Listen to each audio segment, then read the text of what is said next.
Boa tarde a todos, bem-vindos e bem-vindas à nossa Arena Expo ABF.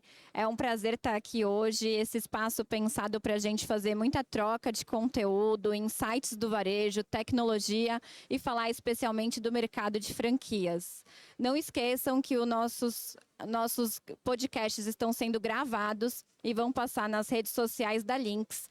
E a gente vai estar no Pod do Varejo, seja no nosso Spotify quanto no nosso YouTube. Então, todo o conteúdo, depois, se vocês quiserem revê-los, convido-os a acessar o nosso podcast. Bom, gente, hoje estamos aqui com o Fábio, presidente da PVH Calvin Klein Brasil, e a gente vai explorar bastante sobre o mercado de varejo da Calvin Klein no Brasil e, além disso, suas expansões com franquias. Fábio, muito obrigada pelo convite, seja super bem-vindo. E antes de mais nada, por favor, conta um pouco sobre sua história, sua experiência no varejo para a gente.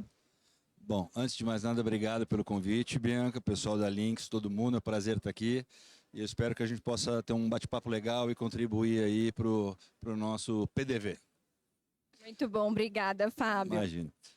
Bom, eu comecei minha carreira em 1991, vou até datar isso daqui, como estoquista das lojas da Triton, né, que hoje pertence ao grupo AMC. Eu comecei como estoquista, acabei sendo promovido muitos anos e fui fazer faculdade de publicidade, acabei procurando um pouco entender aquele mercado, o que era, e tive o privilégio de trabalhar na Talent, na W Brasil, que eram na época fortes referências no mercado publicitário, mas eu acabei voltando para o departamento de franquias da marca Fórum.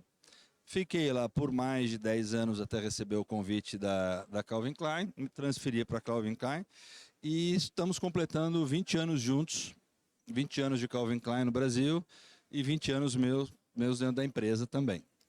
Muito tempo, com certeza muitas histórias e experiências para você compartilhar aqui hoje com a gente. E conta um pouco para a gente como foi essa entrada da Calvin Klein no Brasil, uma marca tão renomada, conhecida mundialmente, e os desafios que vocês tiveram para essa entrada. Bom, quando a gente abriu a primeira filial em 2005, 20 anos atrás, eu acho que a grande dificuldade era traduzir a moda americana para o Brasil. Então, naquele momento, a Calvin Klein tinha o seu DNA muito forte, tem até hoje, mas era muito branco, preto, cinza, muito minimalista. E o Brasil é um país tropical. E aqui a gente tem uma questão realmente de gostar um pouco mais de cores. Na época a gente gostava de uma cintura mais baixa, de uma silhueta marcando um pouco mais o corpo. Então foi difícil porque a gente precisou manter o DNA da marca, manter as características da marca e precisou também tropicalizar um pouco para que a gente pudesse vender melhor e falar um pouco mais com o consumidor brasileiro. Que legal.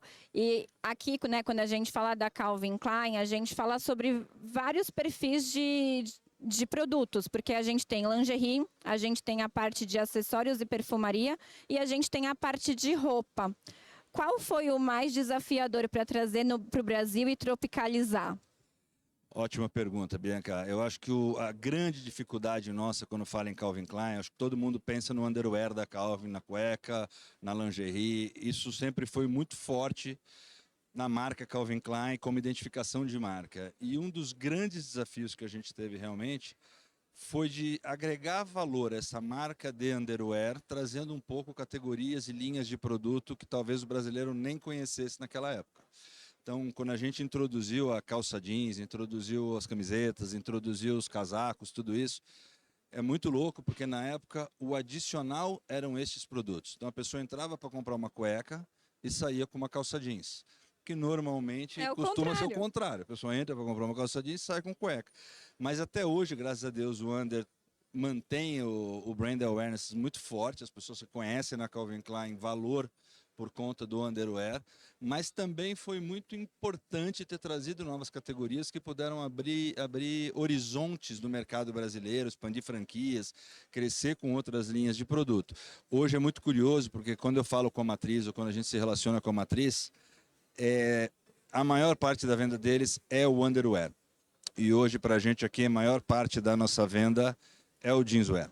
Então, é difícil para eles entenderem como é que a gente criou o jeanswear aqui, e isso foi muito da característica. Naquele primeiro momento, a gente era uma JV, uma joint venture no Brasil, junto com o Alexandre Brecht, e a gente só tinha licença da Calvin Klein Jeans e Underwear. Então a gente procurou alongar o máximo possível do jeanswear, esticar o máximo possível para que isso nos desse robustez para abrir tantas lojas no Brasil.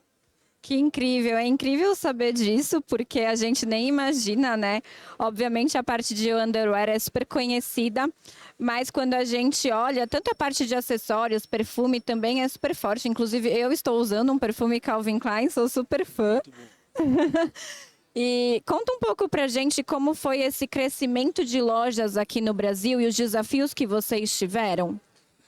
O plano de expansão, ele sempre se deu como uma loja entre combo, que a gente fala internamente, que era Calvin Klein Jeans e Underwear, e sempre foi muito focado em todos os tipos de produto que a gente tinha. Então, hoje, quando você fala de perfume, é um ícone da marca também, Eternity, CK1, CKB, todos os perfumes são muito reconhecidos dentro da Calvin Klein, mas o perfume ele ainda permanece como licenciamento no Brasil, ele não é hoje um subsidiário, ele pertence à Coty, que é um grande player do mercado, e eles fazem um trabalho com Renner, eles fazem um trabalho muito forte, mas a gente faz questão de todas as nossas lojas terem todas as linhas de produto, inclusive óculos, perfume, fragrâncias, tudo que compõe o lifestyle da marca para que possa estar dentro da nossa loja e o cliente tenha essa experiência em loja linkada com tudo aquilo que a marca oferece. É como se você chegasse para comprar um underwear e visse um mundo novo que pode comprar também e ser mais fã e fiel à marca, né? Isso, e dessa história toda veio também, por exemplo, Calvin Klein Sportswear, que é uma linha um pouco mais elevada do que a Calvin Klein Jeans, é um ambiente de trabalho um pouco mais off, um pouco mais noite, um pouco mais elegante, chique dentro da percepção do consumidor. E a gente acabou trazendo também o Kids, que é uma outra linha de produto muito importante para a gente, fazendo a brincadeira do pai e filho combinando, do jovem com o irmão dele usando. Isso para a gente deu uma alongada. E hoje, de fato, a experiência que o consumidor tem dentro de uma loja da Oscar Freire, por exemplo, onde a gente tem todas as linhas de produto, é uma imensidão de coisa. Então, você vai achar desde o underwear, você vai passar pela linha de maiôs, biquínis, praia, jeans, camiseta. Então, é um sortimento bastante completo e bastante robusto o que a gente apresenta hoje dentro das nossas lojas. Em especial a loja do Oscar Freire, por ser uma loja de 600 metros quadrados, mas também espalhadas pelo Brasil. E acho que quando a gente traz aqui essa questão de experiência do consumidor, a gente traz muito sobre a questão atualmente sobre hiperpersonalização, sobre fidelização e que a gente sabe que cada vez mais é desafiador para o varejo. Como que foi vocês entrarem no Brasil e conseguir ter tanta fidelização e trazer essa experiência nas lojas, sendo que era uma marca que pouquíssimos conheciam na época, e trazer todo esse crescimento? O que vocês usaram de ferramentas para isso? Eu vou te contar uma coisa que hoje, muito pouca gente sabe disso, né? Mas hoje 97% dos brasileiros conhecem a marca Calvin Klein. Impressionante. Então, para a gente, assim, somos o top rank dessa história, as pessoas reconhecem a Calvin Klein em termos of brand awareness espontâneo, é muito fácil hoje você falar de Calvin Klein, mas no começo, 20 anos atrás, muita gente de São Paulo, do Brasil, das elites, todo mundo conhecia um pouco Calvin Klein, naquela época a internet não era o que é hoje também, né? Sim. Não tinha mídia social, era diferente um pouco, mas as pessoas sabiam, já tinham talvez escutado falar, mas não conheciam tão bem o produto. E o que a gente vem desde o primeiro dia buscando é trazer para esse consumidor uma experiência dentro do ponto de venda muito incrível, independente dele estar entrando em uma loja própria, full price, outlet ou mesmo uma franquia, para que ele tenha esse relacionamento com a marca muito próximo e muito verdadeiro. E, Fábio, quando vocês chegaram no Brasil, vocês começaram somente com loja própria ou já foram para o mercado de franquias? Não, a gente foi para o mercado de franquia. Naquele momento, enquanto JV, não tinha capital para seguir um plano de expansão tão agressivo quanto o que a gente fez. E uma das coisas que a gente identificou rapidamente é que era o melhor canal de expansão que a marca poderia ter naquele momento era o canal de franquias. Então, foi muito rápido, muito fácil, a adesão foi muito boa e eu acho que foi um plano de expansão talvez no momento muito certo. Quando a gente fala de 2006, 2012, 2013, foi muito... O Brasil viveu uma história muito positiva. Então, ajudou muito o momento econômico, macroeconômico, como também o momento que a marca internacional estava chegando no Brasil, que não era uma marca de luxo, é uma marca premium, mas acabou ocupando uma lacuna, um espaço do mercado que era carente naquele momento. E atualmente vocês estão com quantas lojas? Hoje a gente tem 100 lojas, 35 lojas próprias, 65 lojas franqueadas, espalhadas pelo Brasil inteiro. E temos também 2.500 pontos de venda multimarcas. É muito ponto de venda quando a gente fala. E quais são os desafios de fazer gestão de todas essas canais de venda para manter essa essência e a personalização da marca? Cada canal tem a sua particularidade. Entrando um pouquinho mais na franquia aqui, que a gente está na ABF hoje, o canal franquia ele é muito importante ser bom para o franqueado e ser bom para o franqueador. Então, achar esse balanço muitas vezes não é tão linear, né? essa curva, mas tem momentos que o franqueado está mais motivado, tem momentos que ele está desmotivado, mas o principal é que a gente sempre busca tentar respeitar e oferecer as melhores condições dentro daquilo que é possível também, para que a gente possa manter a rede de franquia alinhada, compatível, similar entre a marca e uma franquia. É importante que o consumidor não perceba uma diferença entre uma loja franqueada e uma loja própria, e que a gente possa realmente passar essa homogeneidade de canais para o consumidor, e acredito que a gente vem fazendo um bom trabalho nesse sentido. Eu sou fã da marca, então vou dizer que eu também acredito. Sempre tive muito boas experiências nas lojas.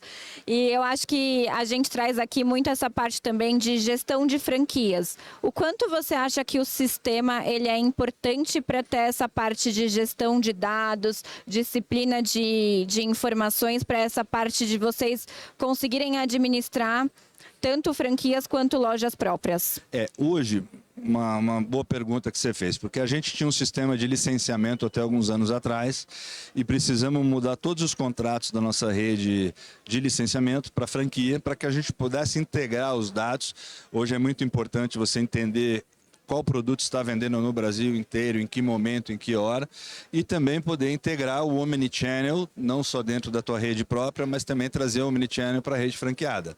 Então a gente está exatamente nesse momento, integrando a rede franqueada, já temos vários integrados, mas a ideia é que a gente consiga aí até o final de 2026 estar com todas as franquias integradas, para que a gente possa ter um volume muito bom e para que a gente possa entregar a roupa para o nosso cliente de uma maneira mais rápida e eficaz, que eu acho que o Omnichannel ajuda muito nesse sentido de você entregar seu produto mais rápido e dar uma satisfação melhor para o consumidor final.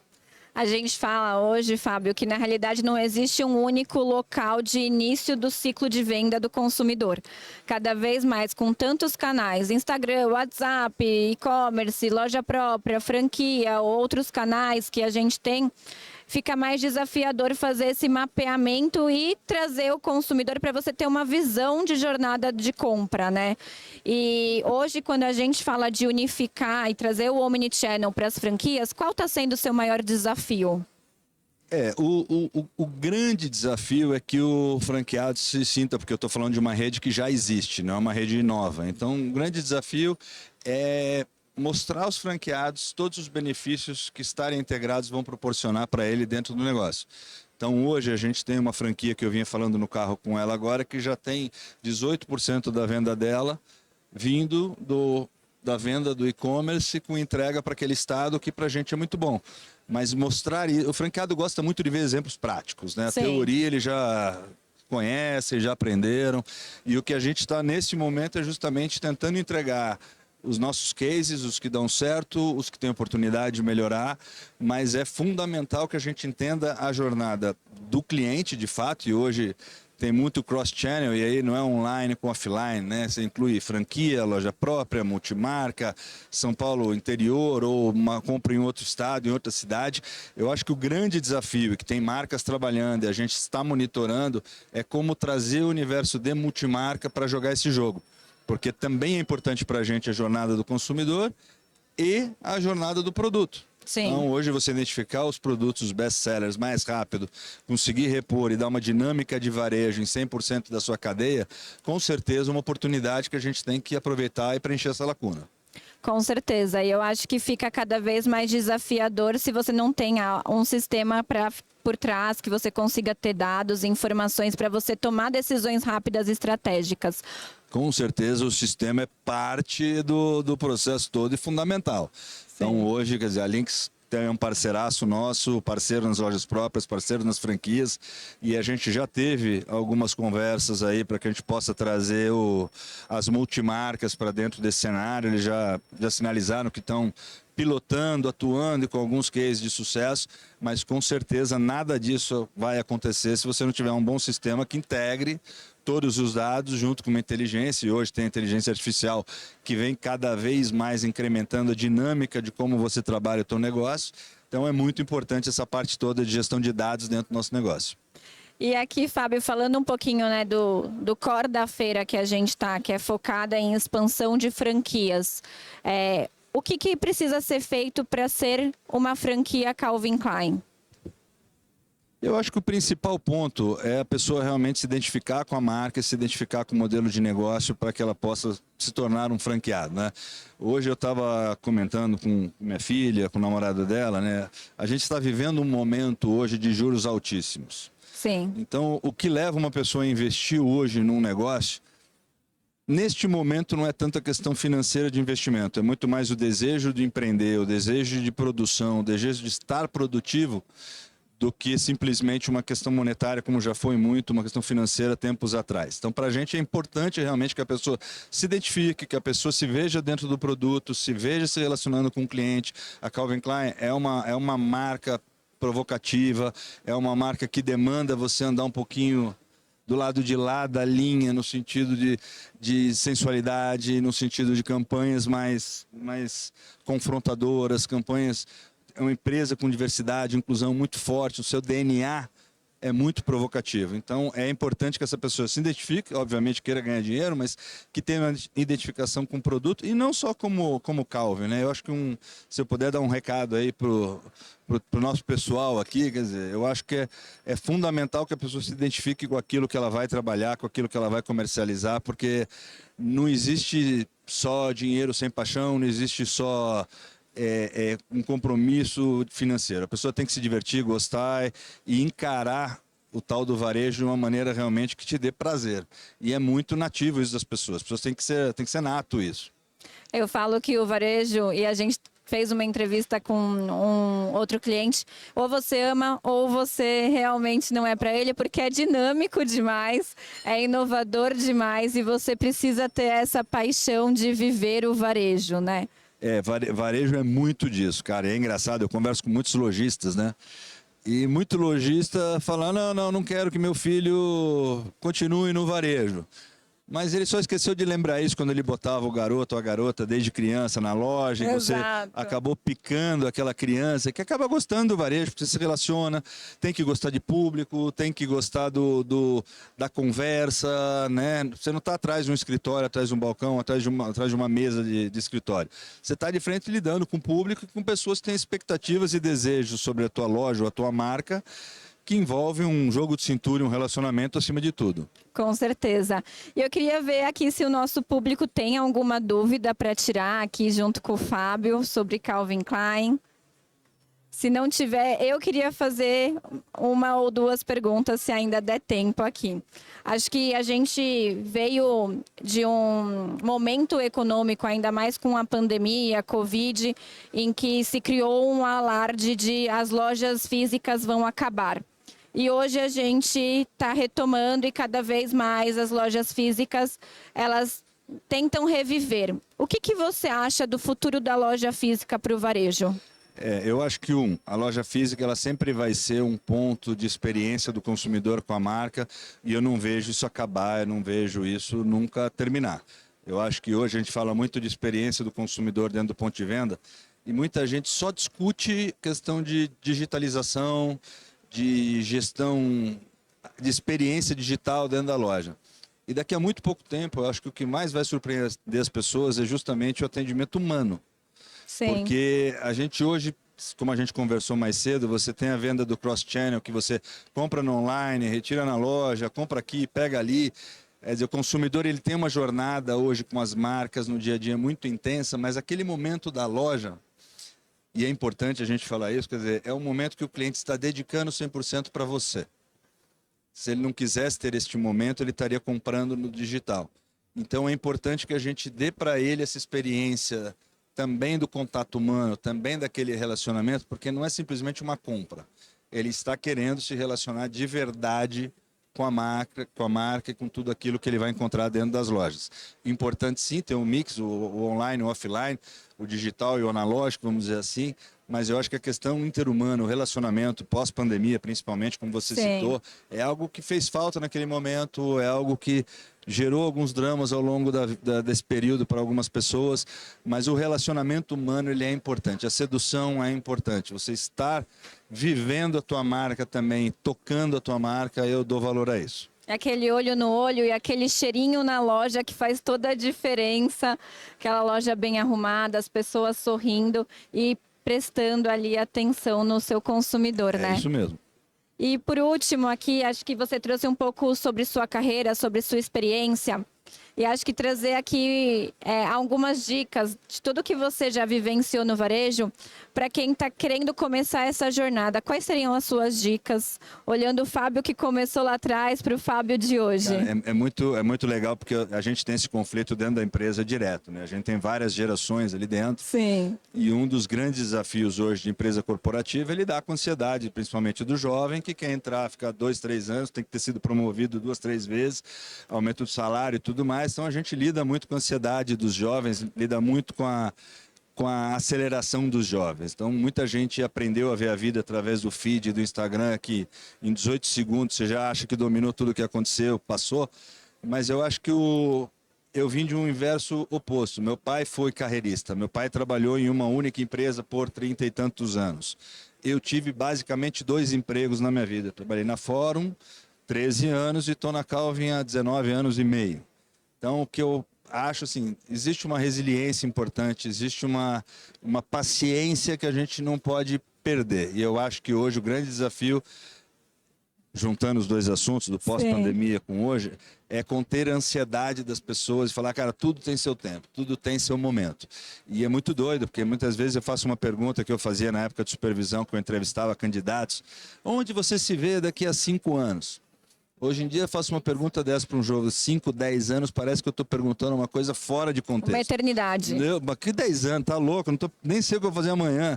Mas é uma coisa que eu, pelo menos, aprendi a assim, pensar. Onde eu quero estar daqui a 5 anos, onde eu quero estar daqui a 10 anos. E essa geração mais jovem, esses 18, 22 anos, 25 anos estão chegando, eu acho que eles precisam entender que resiliência, que entender, que aprimorar, conhecer, e depois vem o próximo passo é importante galgar. Eu entendo que a dinâmica faz parte dos tempos modernos e não vão embora, mas é importante entender, cara, você está dentro de uma dinâmica rápida, quem é você, o que você vai fazer e onde você vai parar. Porque hoje eu vejo que as pessoas, enquanto estão dando um passo para frente, está legal. Na hora que dão 2 para trás, não é legal. Mas tem uma frase que fala, né, a gente se frustra muito rápido, mais do que a gente celebra as conquistas. E é verdade. E você se frustra muito mais com a tua imaginação do que com os fatos. Com certeza. Então você hoje vive uma loucurinha dentro da tua cabeça de ansiedade, desejo, vontades, coisas, não sei o quê. E teu mundo real está acontecendo num outro movimento, numa outra característica. E acho que é importante, de fato, a gente ir step by step, que a gente vai chegar lá e vai dar tudo certo. Muito obrigada, viu, Fábio? Foi um papo super rico. Não sei se você quer deixar mais algum recado aqui pra gente. Não, também adorei, Bianca, muito legal, obrigado a todo mundo que está aqui, brigadão. E acho que vai ficar disponível depois no YouTube, né? Agradecer ao Robson pelo convite também de estar aqui com vocês, a Lynx pela oportunidade, que o PDV Talks tenha muito sucesso aí na jornada pela frente. Obrigada por todo o compartilhamento, por nos ensinar tantas coisas e por estar aqui conosco. Obrigado pelo convite. Obrigada, pessoal. Tchau, tchau.